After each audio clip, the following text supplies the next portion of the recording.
This Torah class is brought to you by TorahAnytime.com.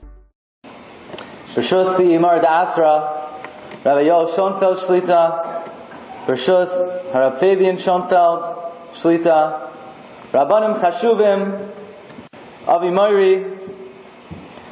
It is a great honor to be invited here this evening to speak in memory of the 6 million Kedoshim who were murdered al Kiddush Hashem, Hashem Yimkoim Damam. Although this is actually my very first opportunity to speak here in the main sanctuary of the Young Israel, many may not be aware that I've been giving Shiur here in the Young Israel for the last 6 years. 6 years ago, Rabbi Fabian Schoenfeld hired me as one of the Magidei Shiur for the senior morning kollel, and I would like to utilize this opportunity to extend my deep personal thanks to Rabbi Fabian Schoenfeld for giving me the great opportunity to teach here over the last 6 years, an opportunity which has served as my very first experience in Rabbanos. I would also like to express my deep gratitude to Rabbi Yoel Schoenfeld, who for the last many years has been navigating, upholding, and ensuring not only this Kehillah, but the morning kollel, which has served as a center of learning for the entire community. Great efforts and energies have been invested in creating tonight's event by the Russo family, by Sam and Irene Russo. And we thank all of the sponsors of tonight's event, Chazak, Margaret Tietz, and may the Divrei Torah, Divrei Zikara, and Divrei Chizuk that we offer tonight, may it be a Iloi Neshama to the Kedoshim, to the relatives of the organizers, and to the relatives of all of our Chaverim and all of the Kedoshim.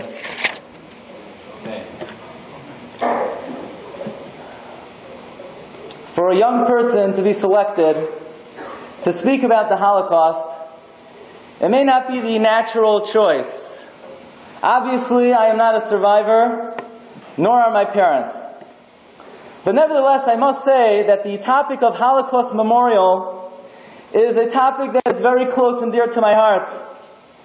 And that is because this evening, with the greatest of pride and admiration, I would like to tell you about an individual of majestic personality, soaring spirit, a great tzaddik, an individual that is very close to me.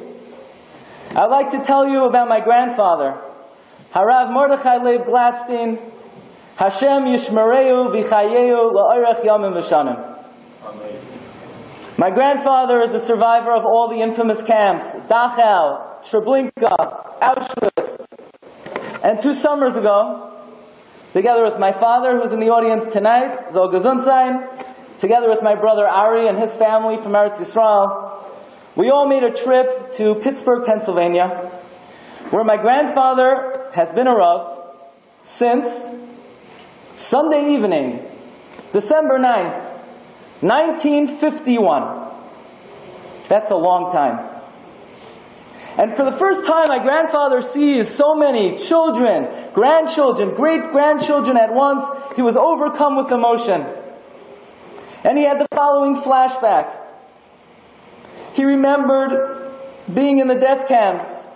And the first thing the Nazis did, Yimach Shemam, was they rounded up the old men. And they brought them to be gassed to death. And the old men were crying, "Who's going to say Kaddish for us? Who's going to say Kaddish for us?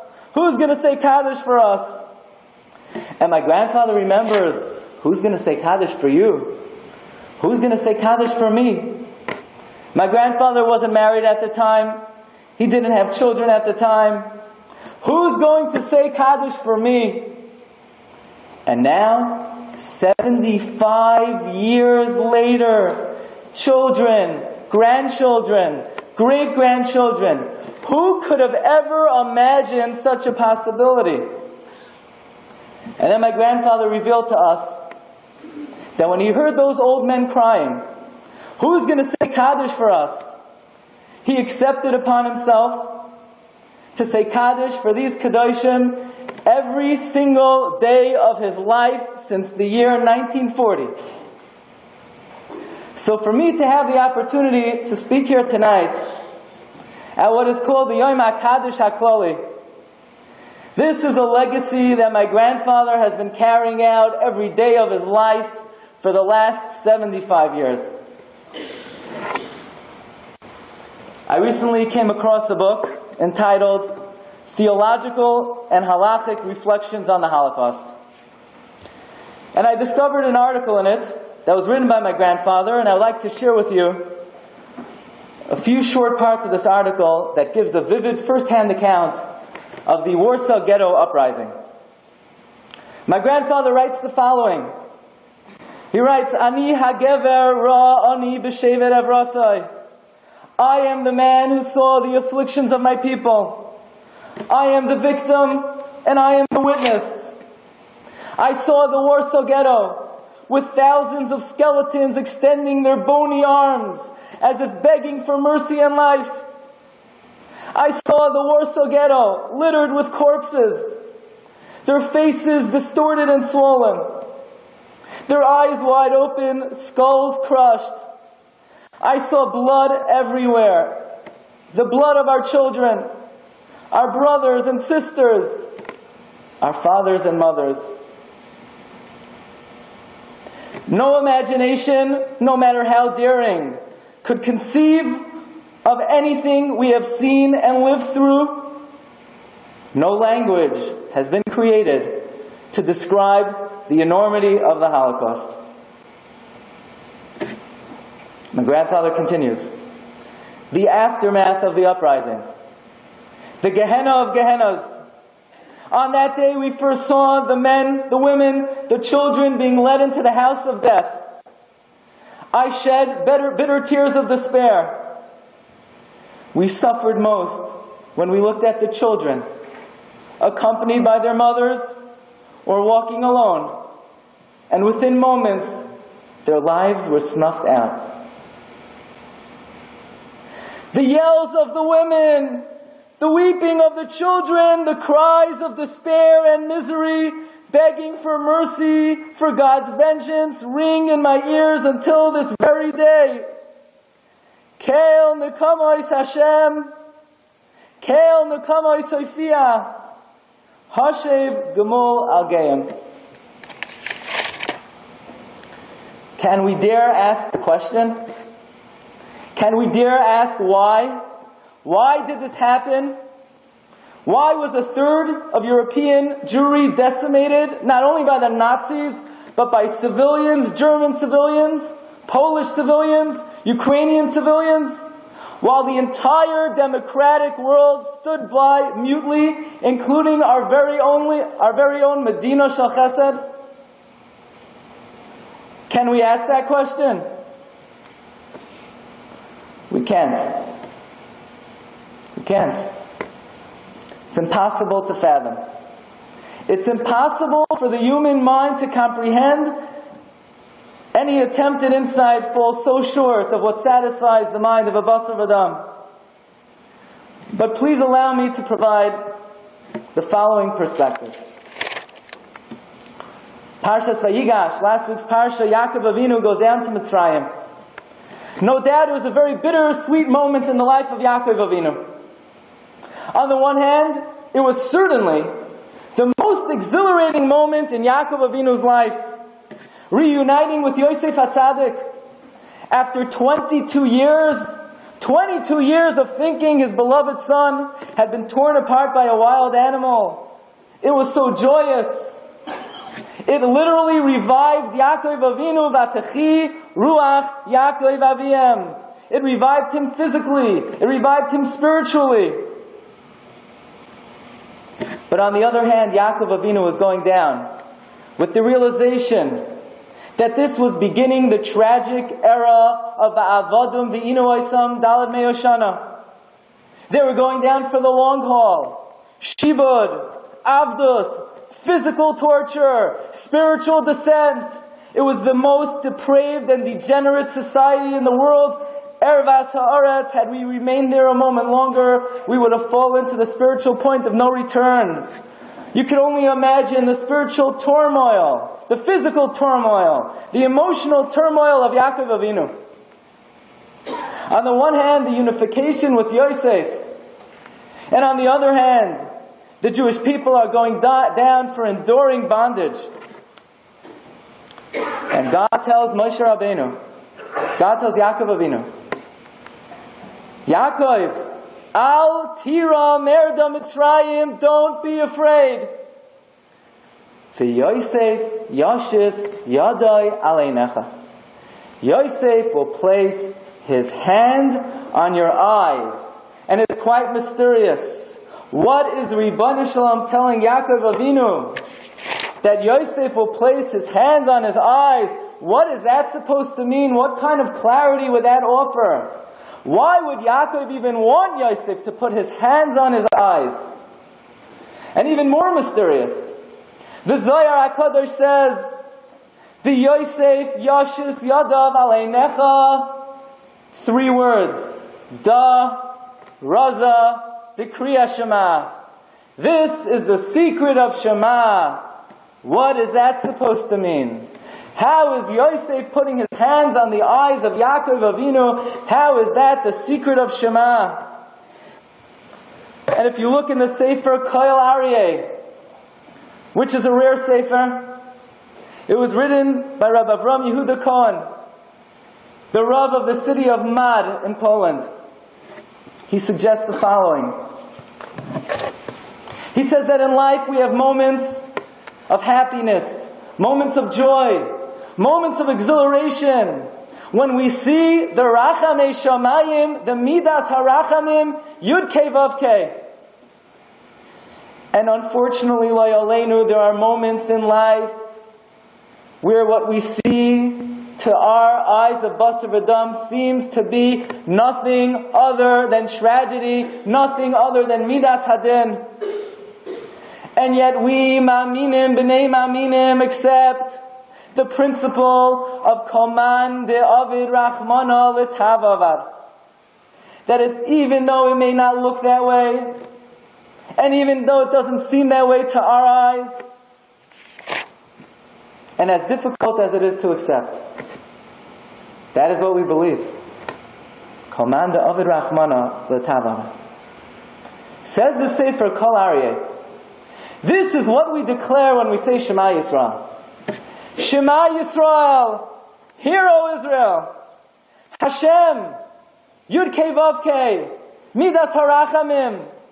Even if you exercise Midas HaRachamim, Elokeinu, or if what you exercise seems to be Midas Hadin, we accept Hashem Echad.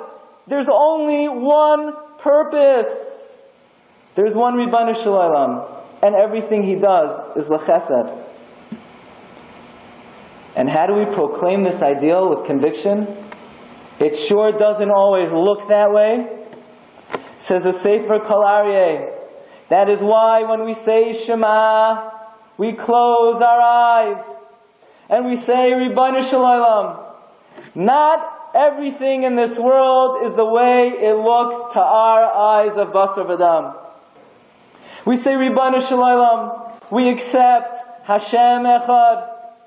That even if it looks like Elokeinu and it looks like Midas Hadin, everything is L'Taiva.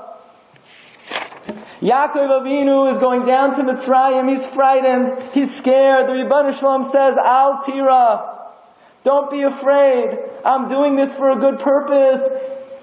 Ki l'goy gadol asimcha sham, I'm going to make you a great nation. Yaakov Avinu says, but I'm afraid, says the Ribbon Shalom, V'Yosef Yashis Yadai Aleinecha, cover your eyes. Realize that your vision is limited.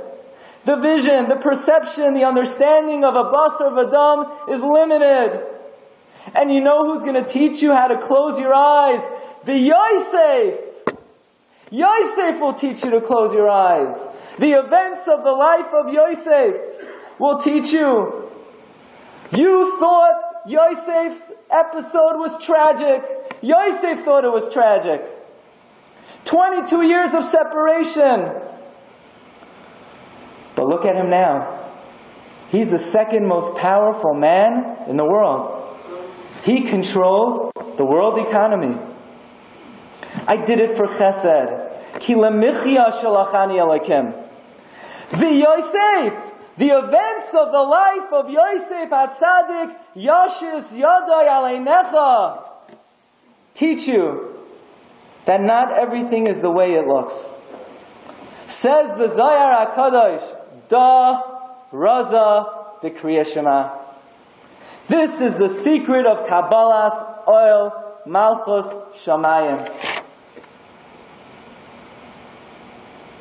That sometimes in life, we have to close our eyes. And even though we witness and we see, but this is Kabbalah's oil, Malchus Shamayim. What a chilling thought then. What a haunting insight. Unto the last words of these 6 million Kedoshim who died saying, Hashem Echad. I heard from Rav Yonason Sachs, Rosh Hashiva Beis HaMedrash Talmud, in this neighborhood, that he actually visited the city of Mud in Poland. And he went there, he walked into a palatial shul, a majestic shul, and in that shul there was a big bookcase. And in the bookcase there was one sefer enclosed in glass, the Sefer Kol Aryeh. And Rabbi Sachs asked, what's the Sefer Kol Aryeh doing in the bookcase? Why is it the only sefer in the shul? And they said the Kol Aryeh, he was the Moira Da'asra of this Kehillah. And this was the drasha that he gave in those dark days, to be mechazek his Kehillah. That Komanda Ovid Rachmana Letav Avad Da Raza de Kriya Shema. That in life we don't have to have all the answers, but our faith remains strong nevertheless. In fact, after the war, and I have a book over here, my grandfather was interviewed by the secular media. And they asked him, Rabbi, you were an eyewitness to the brutality of the Germans. You saw with your own eyes the devastation of your people, the murder of your brothers and sisters, the Jewish nation. Rabbi, did you at any point lose faith in your God? Did you at any point lose faith in the promises of the Torah? And my grandfather responded, did I lose faith? Yes, I lost faith. I lost faith in mankind. I lost faith in humanity. How could human beings become animals, barbarians? How could a civilized society like Germany shed their conscience? How could the United States of America and President Roosevelt and all the democratic countries turn the other way and ignore the Jewish people in Europe? So did I lose faith? Yes, I lost faith. I lost faith in Adam, in man. But never for a moment did I lose faith in my God. Never for a moment did I lose faith in the Torah. My faith in God only became stronger because Ein Lanu Al Mi Lihishayin. Who can fathom the deep-seated emunah and soaring faith of these giants of spirit? There are no words that could even begin to describe the unbending faith of these Yidden. Even in the death camps, my grandfather was Moser Nefesh to fulfill as many mitzvahs as possible. Throughout all the years of horror, my grandfather was together with his brother, Chanoi Chenuch, Uncle Henoch. And in one particular death camp, which was under the direction of one of the most brutal Lagerführers, a Russia by the name of Fikis, Yamach Shemoy, my grandfather and his brother were successful in smuggling in a pair of tefillin. Every morning they would awaken at the crack of dawn to put the tefillin on. If the SS officers would have seen them, if Fikis would have seen them, they would have been shot instantly. Every morning they put on the tefillin, first my Zayda and then his brother. One morning, my grandfather put on the tefillin. He then hands them to his brother Henoch. Uncle Henoch puts on the tefillin shel yad. Uncle Henoch puts on the tefillin shel rosh. Just then, Ficus barges in. He sees the tefillin shel rosh perched munach al roshai shel oisai tzaddik. He picks up the gun to shoot. But when he looks at the shel rosh, he is overcome with fear and dread. He puts down the gun and runs out. I heard this from an eyewitness.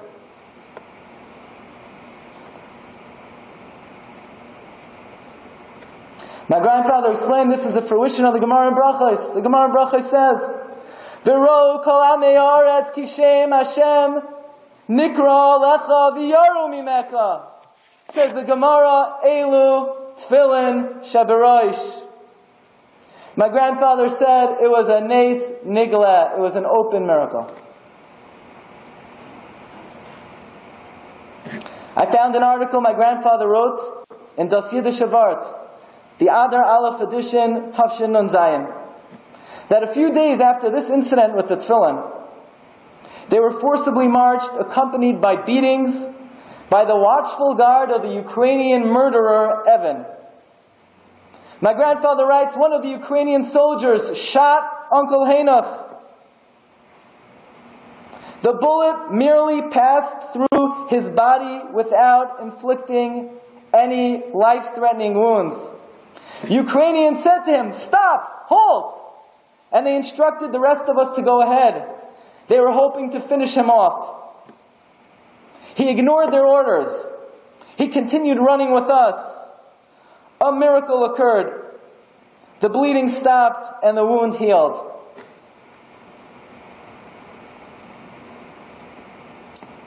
How did they survive? What gave them the strength to continue? How did they have the willpower to go on? And I quote to you again what my grandfather writes in Das Yiddish Wort. We were hauled to forced labor camps and labored there under the most brutal conditions. In the bitter winter, in the early morning darkness with freezing temperatures, we had to perform back-breaking labor with constant whippings. What gave us the mysterious strength and endurance to live, to breathe, to carry on? Lule sayrascha sha'ashuai azavadati ba'ani. If it weren't for the Torah, I would have been lost in my suffering. My grandfather writes, we would stand together with our dear unforgettable friends, the great brothers, Itchamayer Zemba, Avrum Zemba, the nephews of the great Gaon, Reb Menachem Zemba, who my grandfather would go learn in his home daily. By the way, Reb Menachem Zemba's remains were found in the Warsaw Ghetto, and he was later brought to Har Menuchos. We would stand with the Rabbanim of Varsha, Rav David Shapiro, Rav Shimshon Stackhammer, with other Torah scholars, who we were able to discuss Torah insights in those dismal nights. During the dark Golos, it was the Gemara, the Talmud Bavli, that these precious Jews remembered and were able to recite by heart. It served as the Ner Tamid, the eternal light to illuminate the moodless, demoralized hearts of these Yidden. 1945. The Nazis had to make a very important decision. The American and Russian armies were approaching, and the Germans could either focus their resources at the war front to try to win the war, or they could dedicate all of their efforts to exterminate whatever Jews remained in Europe. They chose the latter. So they rounded up whatever Jews were left in the camps, my grandfather included. They packed them like animals onto cattle cars, without food, without drink, without facilities, where they were headed to the Tyrol Mountains to be shot after they dug their own graves. With the help of the Ribbono Shel Olam, under the direction of General Dwight Eisenhower, The U.S. Air Force bombed the railroad tracks. The SS officers realized their end is near. So what do? They quickly exchange uniforms with the Jewish inmates. The American army lands, but they're not fooled by the scheme of these Nazis. The Nazi officers were fat, they were robust, they were chazerim. And the Jewish inmates were skeletons, they were walking cadavers. An American officer came over to my grandfather. Rabbi, take the pistol. Now is your opportunity to take revenge against the enemy. To which my grandfather responded, revenge? I leave revenge to the Kel Nakamais. I leave revenge to the Rebbeinu Shalom. It's been 5 years since I've been able to open up Masechta Bava Basra. I am now reunited with the Talmud Bavli. This is my freedom. I leave revenge to the Rebbeinu Shalom. I'd like to share with you something that I read very recently in my grandfather's personal notes about one of his experiences in Auschwitz. One of the most frightening moments in collective Jewish history is when the German army blitzed through North Africa, through Egypt. They're only miles from Palestine. And the Jews in Eretz Yisrael are fasting, praying, saying slichos. And the Arabs are broadcasting on the radio, Jews, we're gonna swim in your blood. We're going to molest your wives. We're going to murder your children. You see, the Arabs had a partnership with Hitler. By the way, Nes Gadol Hayasham. At the last moment, Hitler decided to call his armies back, and they went to Russia to fight. But what I would like to emphasize is the alliance that Hitler had with the Arabs. My grandfather wrote in his notes that when he was in Auschwitz, Eichmann invited a special guest to join him in Auschwitz. And my grandfather saw him, the Mufti from Jerusalem. And Eichmann and the Mufti sat arm in arm, and they marched Jews in front of them. And they would beat them in a way that these Jews would never be able to procreate. And they would laugh. This was their entertainment. Yemach Shemam V'Zifra. And there's something to me that is so haunting about this image of Eichmann and a Muslim. And my grandfather wrote in his notes that this is the fruition of the pasuk. Vayelech Esav el Ishmael. The full danger of this episode hit me like a ton of bricks when I came across a comment of the Vilna Gaon in his commentary to the Kabbalistic work Safra D'Tzniusa. We are trained to think, and rightly so, that the Golus that we are in today is Golus Edom, Golus Esav. However, the Arizal tells us in Parshas Kiseitze that the Achris Hayamim, in the end of days, we will endure a dual Golus. There will be two simultaneous exiles, Golus Edom and Golus Yishmael.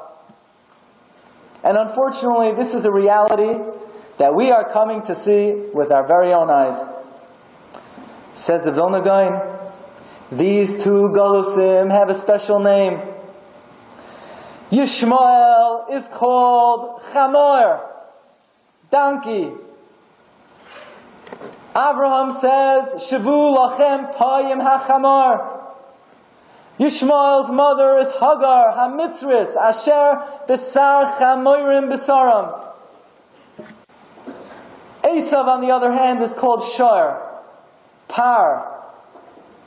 Says the Vilna Gaon, if these two forces ever come together, they would be machriv es kol ha'olam kulai. They would destroy the world. That is the reason, says the Vilna Gaon, that we are prohibited. Lo yisacharosh b'shor u'v'chamor yachtav. You can't plow with a donkey and an ox together. Because that represents the unified, destructive forces of Esav and Yishmael. And I think that is why the image of Eichmann and the Mufti strikes terror in the heart of the Jew. It's the image of the Shor v'Chamor. Says the Vilna Gaon, we have two Mashiachs, Mashiach ben Yosef and Mashiach ben David. Yosef is the Shor, B'char Shoyroi Hodarloi. Yosef, Mashiach ben Yosef, will extricate us from Golos Edom, Esav, the Shor. Mashiach ben David is the Chamor, Ani v'roichev al Chamor. Mashiach ben David will extricate us from Golos Yishmael, Sheyavai b'mhera v'yameinu. And incredibly, I found the remez in the Sefer Kav HaYashar that if you add up the numerical value, the gematria of the years of the life of Abraham, Yitzchak, and Yaakov, Abraham lives 175, Yitzchak 180, Yaakov 147, that equals 502. That is the precise numerical value of Edom v'Yishmael. Zeh leumas zeh asa Elokim. Our avos serve as the antidote to Esav and Yishmael.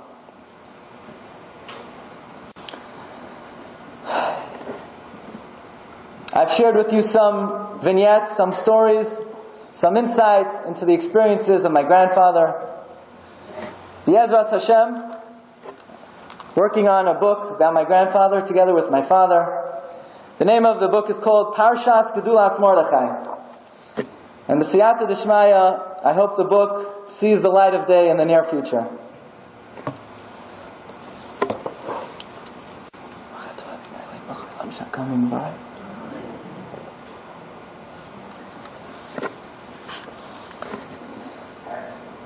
I'd like to share with you some stories about another great historical individual. A woman who is a daughter of one of the great Rabbanim of pre-war Europe. The daughter of the Goin, Rabbi Yehuda Leib Volman, Hashem Yimkoim Damai, who my son Yehuda, Ahavda ben Chaim L'chaim, is named after. He was the Rav of the city of Sachachav. And his daughter is also a woman very dear to me. Her name is Maras Sina Glatstein, my grandmother. Now these are not only stories that I heard many times, these are stories that my grandmother herself published in a book entitled Flares of Memory that was published by the University of Oxford Press.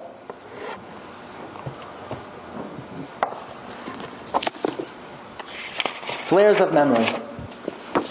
Let me share with you a few stories. I quote to you from page 11. Our home was open to everyone. Jews did not go to secular courts in Europe, they went to the rabbi. So people came to our home with questions about what was kosher, emotional problems, economic problems, and for din Torahs. In a din Torah, the Torah is used as a source to settle all disputes. My father, Rabbi Yehuda Leib Volman, listened carefully, patiently, with an open and analytical mind to what was being claimed by the litigants, after which he consulted Talmudic law. Opposite us lived Mr. Tarnowski, a well-known and successful Polish attorney. As a lawyer, he was very interested in my father's legal work. He sometimes even attended his din Torahs. He would later stay to discuss the outcome. He admired the logic, the humaneness of the Torah's teachings. My father considered him a friend. When the Nazis occupied Poland in 1939, everything changed. One afternoon, Mr. Tarnowski, the attorney, and an S officer called on my father. They came barging in with a large bowl. The bowl had a liver in it.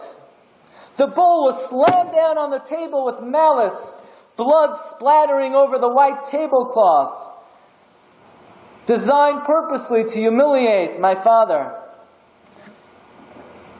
Asked the attorney, Rabbi, is the pig's liver kosher or treif?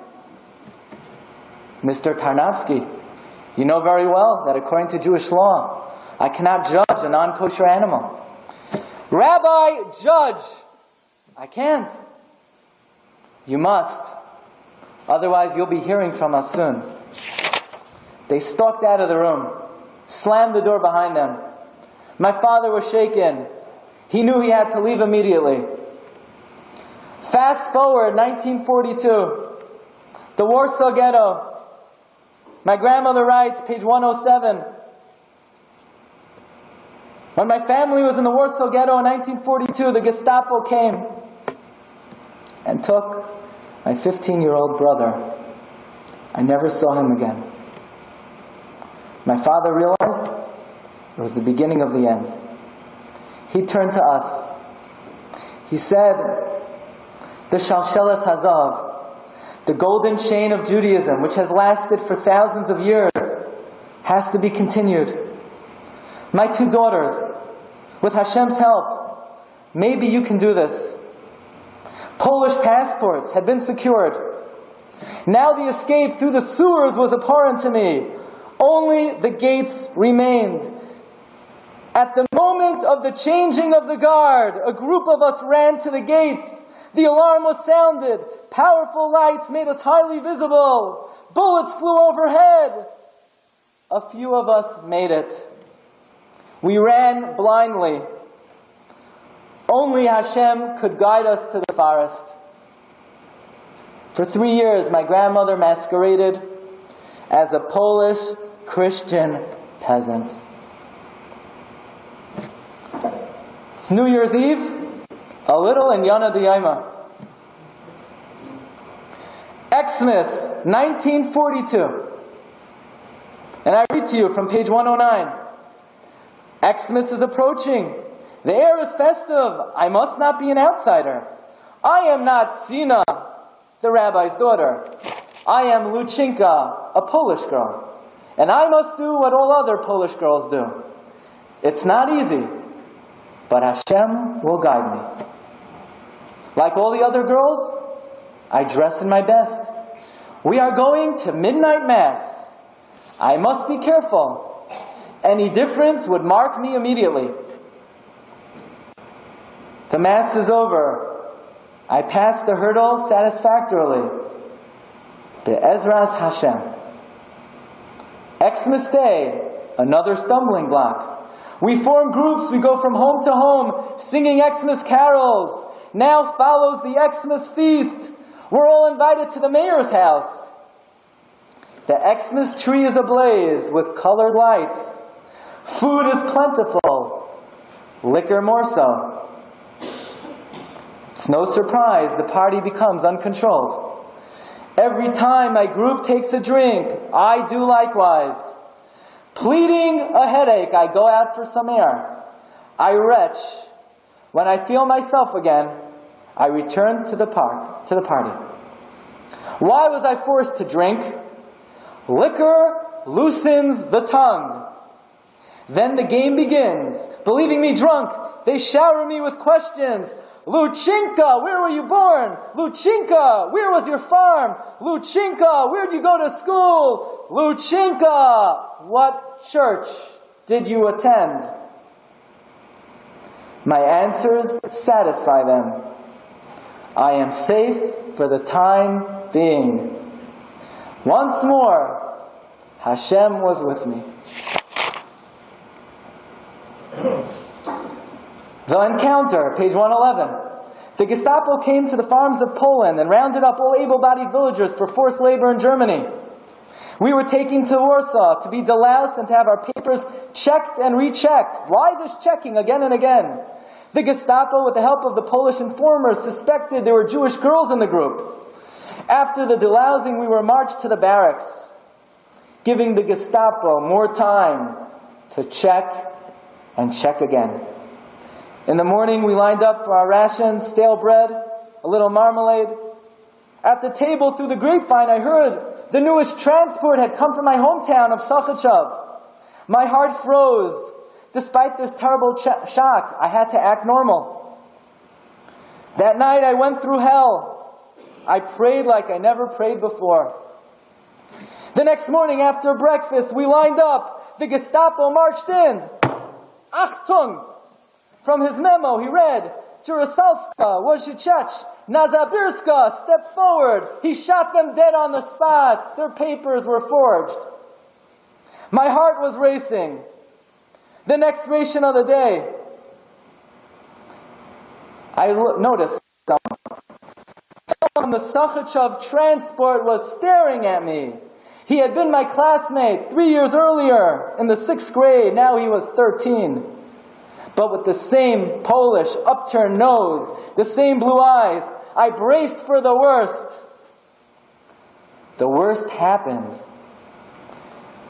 Tijestis Rabina Korka, aren't you the rabbi's daughter? Everyone gasped. I looked him straight in the eye. You are a Jew. I am Polish. His face was ashen. He was stunned. Forgive me, maybe I made a mistake. I never saw him again. Again, Hashem was with me. One evening, in sheer exhaustion, my grandmother collapsed in the field. Her Holy Father, the Sakhachev Rav, appears to her in a dream. He says to her, Mein teure Tochter, the war is almost all over. By the way, this was right before Victory Day in Europe in 1945. My precious daughter, you are not Luchinka. You are Tzina, Bas Harav Yehuda Leib. Until now, you were not able to find kosher food. Until now, you were not able to keep Shabbos, Yom Tiv. You were forced to celebrate Xmas. But now the war will be over. And you, my daughter, will continue the Shalshelas Hazav of Klal Yisrael. And it was this image of the father that my grandmother carried with her the rest of her life.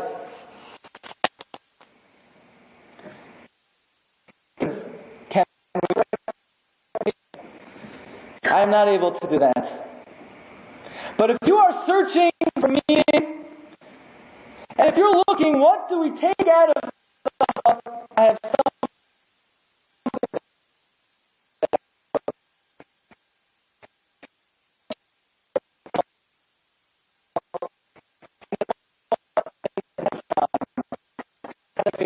For tonight's talk, I would like to share with you one final story about my grandfather, a chilling story that my grandfather records again in Das Yiddish Shabbat.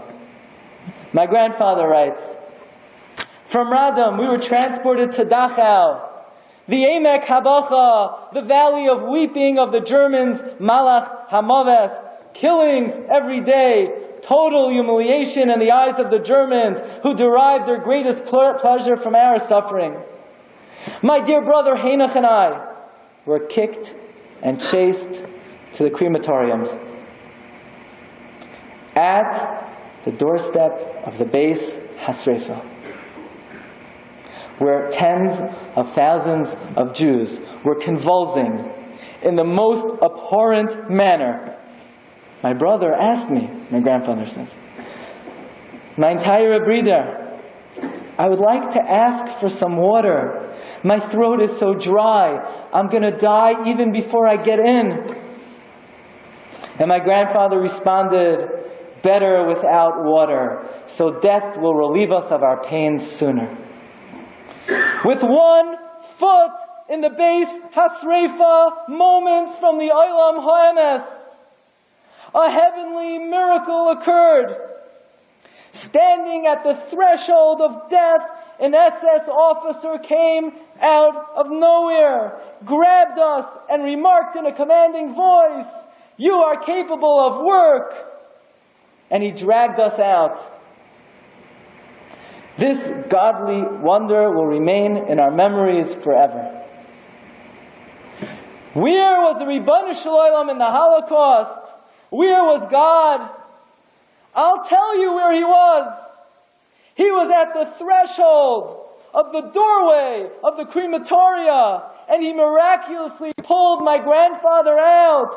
He was at the gates of Warsaw as my grandmother escaped with bullets over her head. He was perched on the head of my uncle as he put on his tefillin shel rosh. That's where he was.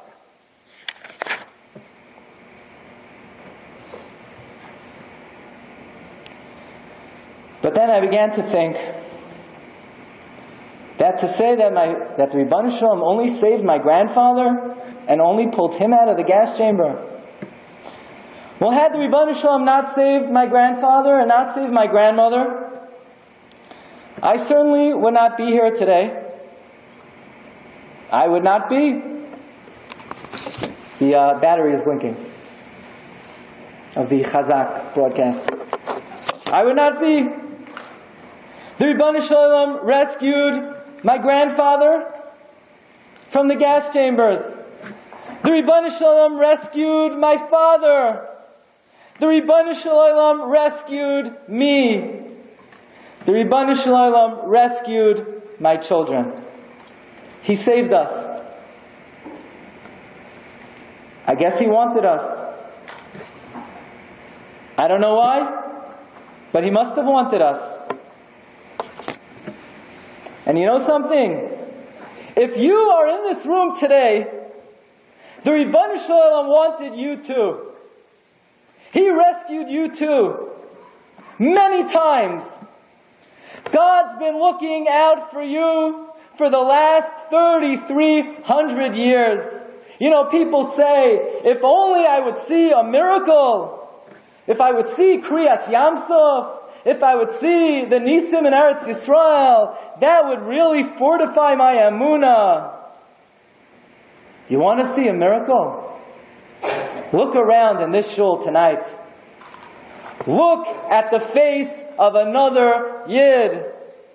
A Yid in 2014, whatever's left of it, is the greatest miracle you will ever see.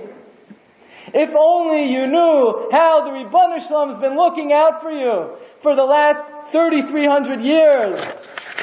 In Mitzrayim, 80% of our people perished. But the 20%, the Ribbon Shalom saved your direct ancestors so that you could be here today. Asara B'Teves, Churban Bayis Rishon, the death toll was enormous, but the Ribbon Shalom spared your ancestors so that you could be here. Josephus writes, Churban Bayis Sheni, 1.1 million Jews were slaughtered. The Romans tracked down every Jew they could find. But the Ribbon Shalom wanted you. Tens of thousands of Jews murdered in the Crusades. 1391, 200,000 Jews murdered. 1492, 300,000 Jews, Rabbi Arbanel writes, were expelled from Spain. Tens of thousands killed. For 3,300 years, Ribbon Shalom has been saving your ancestors. For a Jew to be here today, it is not statistically unlikely. It's not highly improbable. It is downright impossible. It is an open miracle of the highest proportions. Says Rav Yaakov Emden in his introduction to his Siddur. V'eich lo yevosh ha'koifer b'hashgacha v'yamoid nichlam. How can the heretic not be utterly ashamed? Mi sheyayin beyichud in yaneinu ma'abadeinu ba'olam. By analyzing the Jewish situation in the world. Anachnu ha'uma hagoyla se pezura. We are the exiled people, the scattered sheep. Achar koma she'avar aleinu me'atzaros v'atemuros alofim me'ashanim. After everything that has happened to us, says Rav Yaakov Emden, Chai nafshi, I swear, Ki behizbainani b'neflois eila. When I think about these wonders, Gadlu etzli yoser mikol nisim b'neflois she'asa Hashem lavoseinu b'mitzrayim uv'amidbar uv'eretz Yisrael. The Jew today is greater than all the miracles that God performed for our ancestors in the Midbar, in Israel, and in Mitzrayim. And if Rabbi Yaakov Emden is astonished by the wonder of a Jew in the 18th century, can we even begin to imagine what Rabbi Yaakov Emden would say if he looked at a Jew today? Maybe he would say that it is a nes she'en kol malach uberia yecholim l'sha'er. And think about it. The greatest miracle in the history of the world, the Ribbon Shalom made for you. For you. Because He wanted your Torah, and He wanted your tefillah, and He wanted your mitzvahs. There is nothing God has invested in more since the beginning of creation than a Jew today. Please don't forget that. One last item, one last story from my grandmother's book. The name of the story is Under the Canopy. Mali and Chaya Moshe are glowing. Are we really going to have an honest-to-goodness wedding here in the DP camps in Feldefing? We must. Life must continue. We are told that a rabbi will come to officiate the wedding. The rabbi's name was Rabbi Mordechai Glatstein. The wedding day arrives. The canopy is up. The rabbi is waiting. The ceremony is about to start. Suddenly, the bride is crying, wailing, I want my mother! I want my mother! I want my mother! We all cry. We all want our mothers. But the rabbi, also a survivor, he understands. He calms us down. Today we make a new beginning, the rabbi says. Let us all in unison recite Shehechiyanu, V'kiyamanu, V'higiyanu, Lazaman Hazeh.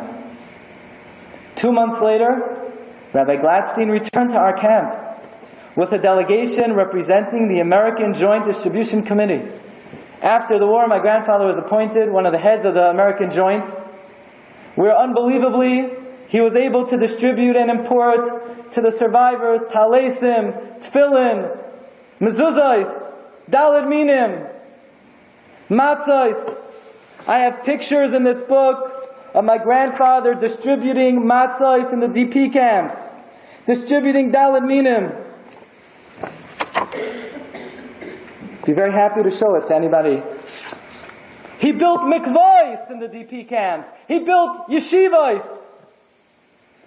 My grandmother writes, Rabbi Glatstein said, the delegation has come to re-establish Jewish life to its fullest. I was appointed to greet the delegation. Did the rabbi take notice of me? Later that day, the rabbi asked me my name. Tzina Woman. Woman, he asked. I remember a famous woman, the Rav of Sachachav. Sure, I said. He was my beloved father of blessed memory. A week later, I was surprised that someone in Munich had called to talk to Tzina Volman. It was Rabbi Glatstein, asking if he could come visit me. I was excited and nervous. This was Sunday. He would come on Tuesday. What would we be talking about? Did I dare think that he was serious?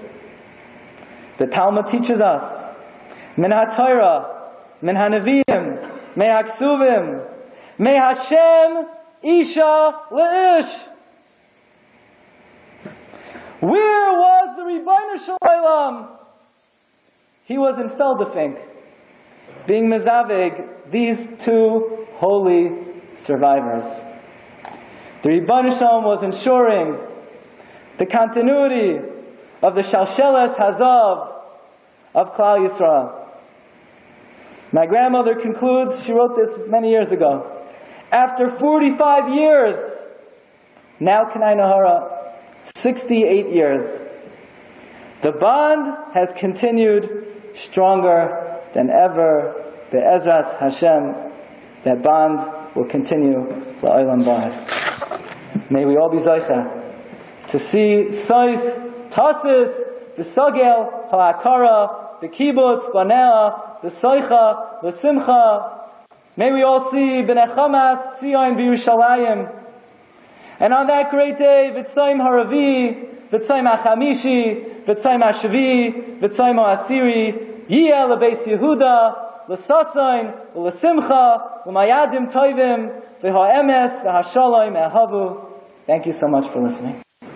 You've just experienced another Torah class brought to you by TorahAnytime.com.